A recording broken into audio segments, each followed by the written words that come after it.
హరే కృష్ణ. ఓం నమో భగవతే వాసుదేవాయ.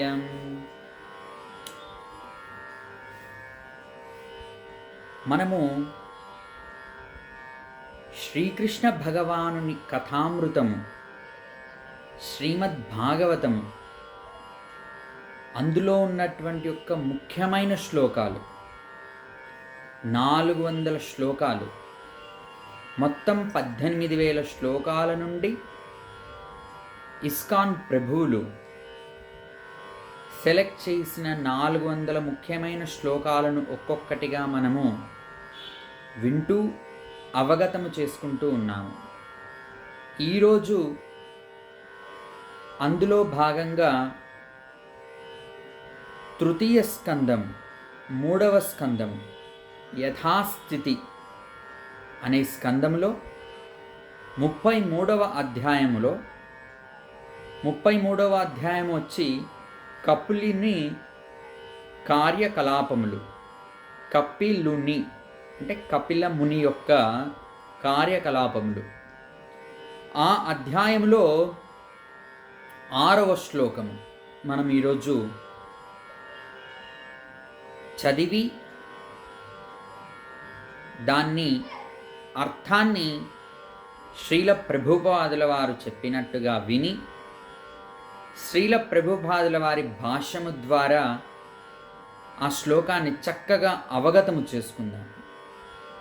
ఎందుకంటే 18,000 శ్లోకాలు మనము చదవాలంటే ఎంతో సమయముతో కూడినటువంటిది.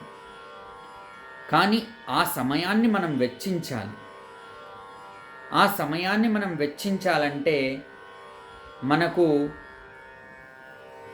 శ్రీమద్భాగవతము చదవాలి, పఠించాలి అనే ఇంట్రెస్ట్, శ్రద్ధ కలగాలి. దానికి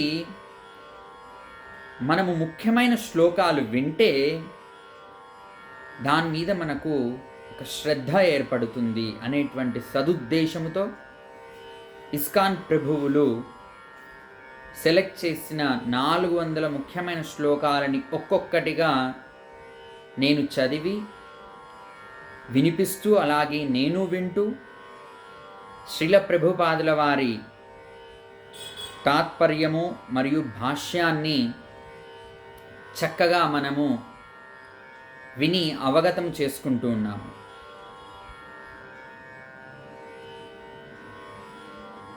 తృతీయ స్కందము యథాస్థితి, అధ్యాయము 33 కపిలుని కార్యకలాపములు, 6వ శ్లోకము సంస్కృతంలో.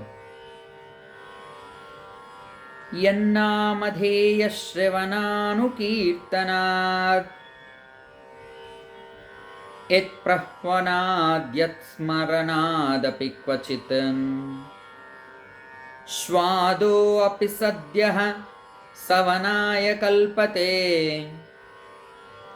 కుతః పునస్తే భగవన్ను దర్శనాత్. ఈ శ్లోకం అయితే ఎంత ఇంపార్టెంట్ అంటే మనము దీని తాత్పర్యాన్ని చదివిన వెంటనే మనకు తెలుస్తుంది. కలియుగములో మానవుడు తరించడానికి ఉన్నటువంటి ఏకైక మార్గము భగవన్నామ సంకీర్తన అని మనకు వేదాలు, పురాణాలు చెప్పాయి. అలాగే శ్రీ రామానుజుల వారు జై శ్రీమన్నారాయణ, ఓం నమో నారాయణాయ అనే మంత్రాన్ని పఠించాలని ఎలుగెత్తి చాటారు. అన్నమయ్య 32,000 సంకీర్తనలతో భగవంతుణ్ణి కీర్తించాడు. అలా ఎన్నో ఉదాహరణలు ఉన్నాయి. ఇప్పుడు ఈ యొక్క తాత్పర్యాన్ని చదివిన వెంటనే శ్రీమద్భాగవతము ఆ విషయాన్ని ఎలా ధృవీకరిస్తుందో మనకు తెలిసిపోతుంది. అండ్ మనకు కూడా భగవన్నామ సంకీర్తన చేయాలనేటువంటి యొక్క శ్రద్ధ కలుగుతుంది. ఈ శ్లోకం యొక్క తాత్పర్యము ముందుగా మనం విందాము. శునక మాంసమును తిను చండాలుని వంశమున జన్మించిన వాడైనను ఒకే ఒక్కమారు భగవానుని పవిత్రనామమును ఉచ్చరించినచో, చెప్పినచో, ఆతనిని కీర్తించినచో, భగవానుణ్ణి కీర్తించినచో, ఆతని లీలలను శ్రవణము చేసినచో, ఆతనికి వందనములు నర్పించినచో, లేదా ఆతనిని స్మరించినచో శీఘ్రమే యజ్ఞాచరణకు యోగ్యుడు కాగలడు. అట్టి ఎడ ఆ పరమపురుషుని ముఖాముఖి గాంచెడి వారల ఆధ్యాత్మికోన్నతిని గూర్చి వేరుగా తెలుపునదేమున్నది? కాబట్టి భగవన్నామ సంకీర్తన అనేటువంటిది ఎంత ఉత్తమమైనటువంటిది ఈ శ్లోకంలో మనకు క్లియర్గా చెప్పారు. శునక మాంసము అంటే కుక్క మాంసమును తిన్నటువంటి యొక్క చండాలుని వంశంలో జన్మించిన వాడైనను ఒక్కమారు భగవానుని పవిత్రనామమును ఉచ్చరిస్తే అతడు యజ్ఞాచరణకు అంటే యజ్ఞము చేయుటకు యోగ్యుడగును. ఇప్పుడు మనకు ఎగ్జామ్స్ ఉంటాయి, అందరూ రాయగలుగుతారా? లేదు, వాటికి ఒక క్వాలిఫికేషన్ ఉండాలి. అట్లాంటి వాళ్ళకే హాల్ టికెట్ వస్తుంది. వాళ్ళు వెళ్ళి ఎగ్జామ్ రాస్తే, శ్రద్ధగా చదువుకొని రాస్తే, వాళ్ళు ఉత్తీర్ణులు అవుతే వారికి ఒక పదవి వస్తుంది. అలాగే ఇక్కడ యజ్ఞము చేయుటకు అందరూ యోగ్యులు కారు, కానీ చండాలుని వంశంలో జన్మించినటువంటి వాడు కూడా ఒక్కసారి భగవన్నామ ఉచ్చరణ చేస్తే యజ్ఞము చేయుటకు వాడు పనికొస్తాడు. అట్లాంటిది ఆ పరమపురుషుని ముఖాముఖిగాంచడి వారల ఆధ్యాత్మికోన్నతిని గూర్చి వేరుగా తెలుపునదేమున్నది? సెకండ్ పాయింట్ ఇక్కడ ఏంటి? శ్రీకృష్ణ భగవానుణ్ణి ముఖాముఖి చూస్తూ ఉండేటువంటి ఒక్క వారల ఆధ్యాత్మికోన్నతి గురించి చెప్పనవసరం లేదు. భగవంతుని నామమునే ఉచ్చరిస్తే అంతటి చండాలుడైనా సరే, చండాలుని వంశంలో జన్మించిన వాడైనా సరే యజ్ఞము చేయుటకు పనికొచ్చినట్టుగా మనకు తెలుపుతున్నది. అలాంటి భగవన్నామముకే అంత శక్తి ఉంటే శ్రీకృష్ణ భగవాన్ని ముఖాముఖి కాంచటి వారుల యొక్క ఆధ్యాత్మికోన్నతి గురించి చెప్పనవసరం లేదు అని ఈ యొక్క శ్లోకంలో క్లియర్గా ఇచ్చారు. మరి శ్రీకృష్ణ భగవానుని ముఖాముఖిగా గాంచడం అంటే ఏంటి? ఈ యొక్క మానవ శరీరము ధరించినప్పుడే మనం ఎన్నో అర్హతలు కోల్పోతాం. యాక్చువల్గా ధరించకముందు ఆ అర్హత ఉండింటుందా అనేటువంటిది కూడా మనకు తెలియదు. But as soon as we get in to this body we will have this containment. అంటే నీరుని ఒక పాత్రలో కానీ ఒక షేప్ ఉన్న దాంట్లో వేస్తే ఎలాగైతే దాని యొక్క రూపం దాల్స్తుందో అలాగే అనంతంగా వ్యాపించి ఉన్నటువంటి యొక్క శక్తిలో నుంచి వచ్చిన ఈ జీవుడు కూడా ఈ యొక్క మానవ దేహమును తీసుకున్న వెంటనే దాని రూపమే నేను అనేటువంటిది ఆ యొక్క మోహంలో మాయలో పడి ఉంటాడు. అలాంటి వారు శ్రీకృష్ణుణ్ణి ముఖాముఖి గాంచలేరు. శ్రీమద్ భగవద్గీతలో కృష్ణుడు కూడా అర్జునునికి విశ్వరూప దర్శనం ఇచ్చే ముందు అర్జునునికి దివ్యచక్షువులు ఇస్తాడు. దివ్యచక్షువులు అంటే ఏంటో మనకు తెలియదు, కానీ ఈ యొక్క మానవ చక్షువులు కాదు అనేటువంటిది అయితే తెలుస్తుంది. ఆ దివ్యచక్షువుల ద్వారా మాత్రమే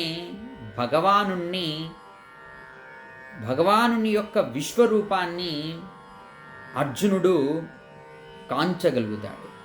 అంతవరకు కృష్ణుణ్ణి అర్జునుడు తన యొక్క స్నేహితుడిగా, తన యొక్క బావగా, ఆ విధంగానే అర్థం చేసుకొని ఉండింటాడు.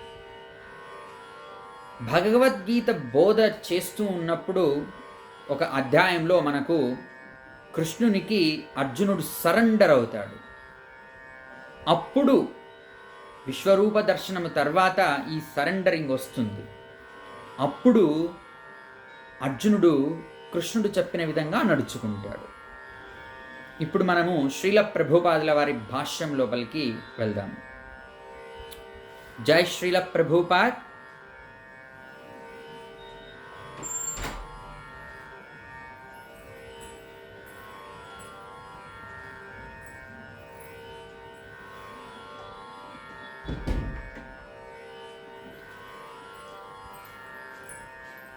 భగవానుని పవిత్ర నామ కీర్తనము, శ్రవణము, స్మరణముల ఆధ్యాత్మిక శక్తి ఇచ్చట బలపరుపబడుచున్నది. బద్ధజీవుని పాపకర్మల క్రమమును విశదీకరించిన శ్రీ రూపగోస్వామి భక్తి రసామృత సింధువునందు ధృవపరిచినదేమనగా, భక్తియోగమునందు నెలకొనిన వారలు సమస్త పాపకర్మల ఫలము నుండి విడివడగలరు. ఈ విషయము భగవద్గీతయందు ధృవీకరింపబడినది. తనకు శరణమునందిన వాని రక్షణను తానే గ్రహించి అతనిని సమస్త పాప ఫలముల నుండి విడిపింతునని శ్రీకృష్ణుడే పలికెను. పవిత్రమగు కృష్ణనామమును ఉచ్చరించిన మాత్రముననే మనుజుడు శీఘ్రముగా సమస్త పాప ఫలముల నుండి విడివడుచున్నచో ఆ దేవదేవుని ముఖాముఖి గాంచువారుల గూర్చి వేరుగా తెలుపవలసినదేమున్నది? శ్రవణ కీర్తనములచే పవిత్రులైన వారలు శీఘ్రమే యజ్ఞాచరణమునకు యోగ్యులగుట ఇచ్చట తెలుపబడిన మరి ఒక విశేషము. బ్రాహ్మణ వంశమునందు జన్మించి దశవిధ సంస్కారములచే పునీతుడై వేద జ్ఞానమున పండితుడైన వాడే సాధారణముగా యజ్ఞాచరణకు అర్హుడైయుండును. కాని ఇచ్చట సద్య శీఘ్రమే అను పదము ప్రయోగింపబడినది. మనుజుడు శీఘ్రమే యజ్ఞ నిర్వహణకు అర్హుడగునని శ్రీధరస్వామి సైతము వ్యాఖ్యానించిరి. చెండాలుని వంశమునందు జన్మించి శునక మాంసమును తినువాడు తన పాప ఫలమును వలననే ఆ స్థితిని పొందియున్నాడు. కానీ అతడు అపరాధరహితంగా ఒక్క మారు కీర్తనము చేసినను లేదా శ్రవణము కావించినను వెంటనే పాపఫలము నుండి విడుదల పొందగలడు. అతడు పాపఫలము నుండి ముక్తుడగుటయేగాక సమస్త సంస్కార విధుల ఫలమును సైతము శీఘ్రమే పడేయగలడు. బ్రాహ్మణ వంశమునందు జన్మించుట నిక్కముగా గత జన్మయందులి పుణ్య పరిపాకము వలననే కలుగుచుండును. అయినప్పటికీ ఆ వంశమునందు జన్మించిన వానికి యజ్ఞోపవీత ధారణము మరి ఇతర సంస్కారములు అవసరంలే అగును. కానీ హరినామమును పలుకువానికి చండాలుని వంశమున జన్మించినను సంస్కార విధుల అవసరము కలుగదు. కేవలము హరే కృష్ణ మహామంత్రమును జపించుట ద్వారా అతడు శీఘ్రమే పవిత్రుడై బ్రాహ్మణునితో సమానమగును. శ్రీధరస్వామి వారు ఈ సందర్భమున అనేన పూజ్యత్వం లక్ష్యతే అని ప్రత్యేకముగా వ్యాఖ్యానించియున్నారు. హరే కృష్ణ మహామంత్ర జపము కేవలము పవిత్రీకరణను ఆరంభించుట మాత్రమే అని కొందరు బ్రాహ్మణ వంశస్థులు పలుకుదురు. అది వ్యక్తి యొక్క జప విధానముపై ఆధారపడి ఉండవచ్చును.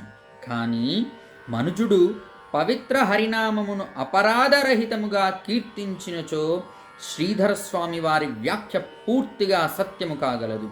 ఏలయన అతడు శీఘ్రమే మీన్స్ ఇన్స్టాంట్లీ, ఇమ్మీడియట్లీ బ్రాహ్మణుని కన్నను అధికుడు కాగలడు. శ్రీధరస్వామి పలికినట్లు పూజ్యత్వం అట్టివాడు బ్రాహ్మణుని కన్నను అధిక పూజనీయుడై యజ్ఞ నిర్వహణకు అర్హుడు కాగలడు. పవిత్ర హరినామమును కేవలము జపించిన వాడే శీఘ్రముగా ఈ రీతి పవిత్రుడగుచుండగా ఆ దేవదేవుని ముఖాముఖి గాంచుచు మరియు ఆతని అవతార మర్మము నెరిగడి వారల దేవహూతి కపిల భగవానుని అవగతము చేసుకొనినట్లు గూర్చి వేరుగా తెలుపునదేమనున్నది? ఏమియునూ లేదు. అంతయును తెలిసే ఉన్నవాడు వాడు. సాధారణముగా ఉపదేశమనున్నది గురువుపై శిష్యునికి మార్గదర్శనము చేయువాడు అయిన గురువుపై ఆధారపడి ఉండును. కానీ హరినామ స్మరణచే శిష్యుడు పవిత్రుడై యోగ్యుడైనాడని తెలిసినప్పుడు ఆయన అతనికి యజ్ఞోపవీతమునుసుగును. ఆ విధముగా శిష్యుడు 100 బ్రాహ్మణుడు కాగలడు. రసాయన ప్రక్రియ ద్వారా కంచు బంగారముగా మారినట్లు దీక్షా విధానము ద్వారా మనుజుడు బ్రాహ్మణునిగా మారగలడు అని హరిభక్తి విలాసం నందు శ్రీ సనాతన గోస్వామి ధృవపరిచిరి. హరినామస్మరణ విధానము ద్వారా మనుజుడు పవిత్రుడై తదుపరి జన్మమున బ్రాహ్మణుల ఇంట జన్మించి సంస్కార విధులను పొందునని కొన్ని మార్లు చెప్పబడుచుండును. కానీ ప్రస్తుత కాలమున ఉత్తమ బ్రాహ్మణ వంశమున జన్మించిన వారును తగిన రీతిన సంస్కరింపబడుటలేదు. పైగా వారు నిజమునకు బ్రాహ్మణ తండ్రులకే జన్మించినారన్న నిశ్చయము కూడా లేదు. పూర్వకాలమున గర్భాధాన సంస్కారము పాటింపబడేది, కానీ నేడు అటువంటి సంస్కారం లేనే లేదు. ఇటువంటి పరిస్థితులలో మనుజుడు నిజముగా బ్రాహ్మణ తండ్రికే జన్మించినాడో లేదో ఎవ్వరునూ ఎరుగజాలరు. శిష్యుడు బ్రాహ్మణ యోగ్యతను పొందినాడా లేదా అనడి విషయమును గురువు తెలుసుకొనగలడు. ఆ విధముగా నెరిగి ఆయన శిష్యునికి బ్రాహ్మణత్వము నొసగగలరు. పాంచరాత్రక విధానమునందు ఉపనయన సంస్కారము ద్వారా బ్రాహ్మణుడైనంతటా మనుజుడు ద్విజత్వమునొందగలడు. ద్విజత్వం జాయతే అనుచు సనాతన గోస్వామి దీనిని ధృవపరిచిరి. ఈ రీతిని దీక్షా విధానమున మనుజుడు హరినామమును కీర్తించడి పవిత్ర స్థితిలో బ్రాహ్మణునిగా అగును. పిమ్మట అతడు మరింత పురోగమించి యోగ్యుడగు వైష్ణవుడు కాగలడు. అనగా వైష్ణవుడు బ్రాహ్మణ యోగ్యతలను అదివరకే పొందియున్నాడని అర్థము.